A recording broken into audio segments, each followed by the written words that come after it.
Halo Pri, balik lagi bersama gue di sini. Dan di video kali ini gue bakal ngomongin salah satu hal yang mungkin ya udah banyak diomongin orang-orang juga sih. Tapi dalam beberapa hari ini sebenarnya gue mau ngebuat video ini, tapi agak sedikit bukan males, tapi sedikit takut karena yang akan kita bahas ya yang ada hubungannya sama Ferry Irwandi, teman-teman. Nah, jadi alhamdulillahnya hari ini tepatnya tadi gitu ya, pas sebelum video ini di-shoot, akhirnya TNI damai sama Bang Ferry Irwandi, dan itu juga udah dikonfirmasi dari pihak TNI-nya juga, dan udah dikonfirmasi langsung oleh Bang Ferry Irwandi juga melalui Instastory dan postingan Instagramnya juga, teman-teman. Dan gue jadi bertanya-tanya, apakah ini sebuah prank, fitnah, atau apa ini, teman-teman? Jadi jangan skip video ini karena kita akan bahas ini lebih dalam, sedalam cintaku padamu.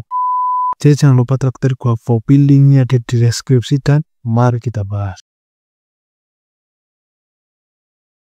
Nah, jadi intinya teman-teman, pada hari ini Bang Ferry Irwandi udah nggak versus TNI lagi ya teman-teman. Udah clear, udah selesai masalahnya, dan ini udah dikonfirmasi langsung oleh Bang Ferry Irwandinya sendiri melalui Instastory ya. Dan dari pihak TNI-nya juga udah menghubungi beliau secara langsung gitu. Dan akhirnya konflik ini tuh berakhir secara damai. Dari pihak TNI-nya minta maaf karena mungkin ada banyak orang kesalahpahaman, dan beliau-beliaunya juga sadar, dan dari Bang Ferry Irwandinya juga terbuka dan minta maaf karena sadar ada kesalahpahaman gitu. Walaupun ini mungkin sebenarnya agak-agak aneh ya, karena kemarin dari pihak TNI-nya sendiri bilang nggak bisa menghubungi Bang Ferry Irwandi. Padahal secara ya kita tahu gitu lah, kalau kita lihat sosmed, nomornya Bang Ferry Irwandi itu udah tersebar di mana-mana. Dan wartawan juga dengan sangat mudah untuk menghubungi dan tidak masuk akal sekali kalau TNI beralasan nggak bisa menghubungi Ferry Irwandi.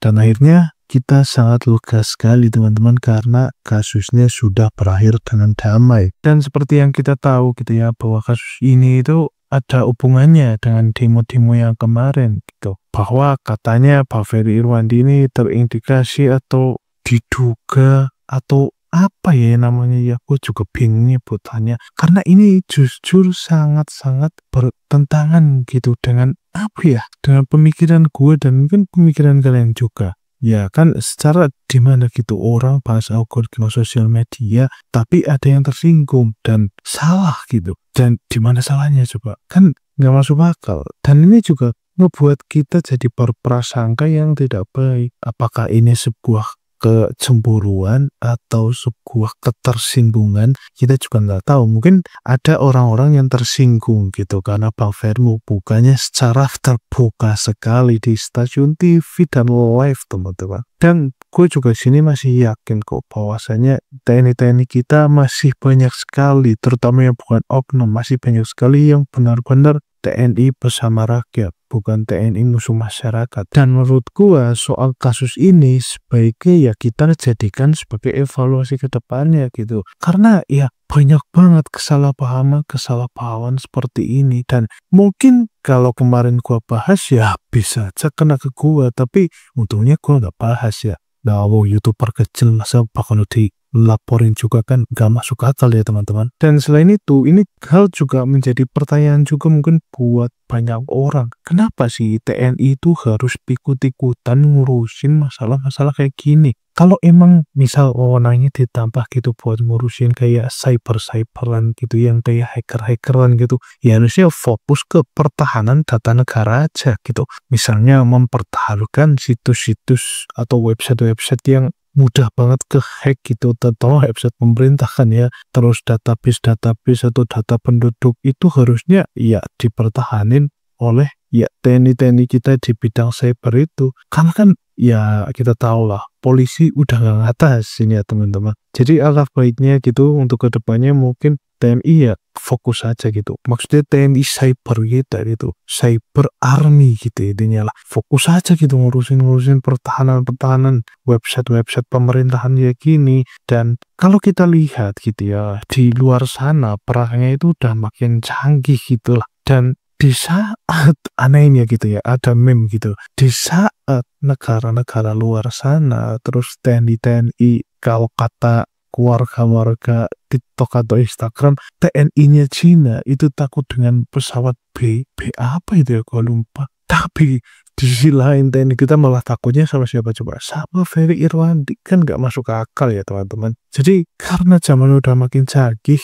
dan AI juga udah nggak ada bedanya sama sekali dengan manusia, bahkan bisa mengenerate video yang wah, gila banget sih teman-teman. Bahkan ya teman-teman, sekarang tuh udah banyak penggiringan opini cuma modal AI gratisan buat nge-generate video. Dan coba lu bayangin kalau orang-orang tua gitu, bapak-bapak yang ngelihat video itu bakal gimana, pasti langsung percaya dok. Dan alangkah baiknya gitu jika tim-tim cyber gitu, cyber pemerintahan itu diperkuat untuk ya seenggaknya hal-hal kayak gitu, terus penggiringan opini yang berbasis AI gratisan itu nggak terjadi lagi gitu. Dan seharusnya nggak perlu lah ngurusin kebebasan berpendapat apalagi sampai tersinggung dengan yang namanya kritik. Malah justru kritik itu kan harusnya membangun kita dia. Lawan gua aja ketika ada head comment di kolom komentar gua aja, gua biasa-biasa aja malah gua persilahkan gua dulu pada head comment di kolom komentar gua ya kan,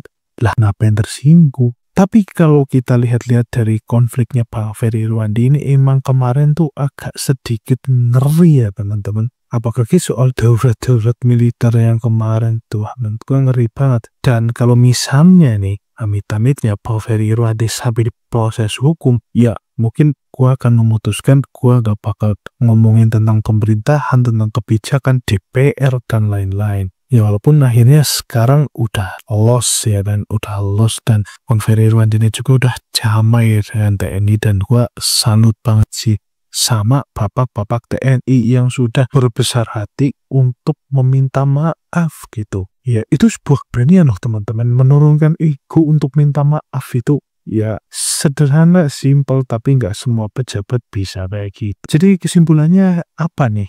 Apakah memang ini ada hubungannya dengan permafia-mafianan itu teman-teman? Atau apa nih? Tulis pendapat kalian di kolom komentar di bawah. Boleh saran, pendapat, kritik, atau head, hujat, atau debat gua di kolom komentar juga boleh ya teman-teman. Mungkin itu aja yang pengen gua sampaikan di video kali ini. Jangan lupa like, komen, dan subscribe. Dan tentu saja teman-teman, gua masih menunggu head komen kalian di kolom komentar di bawah. Gua Firartianto, sampai jumpa di video berikutnya.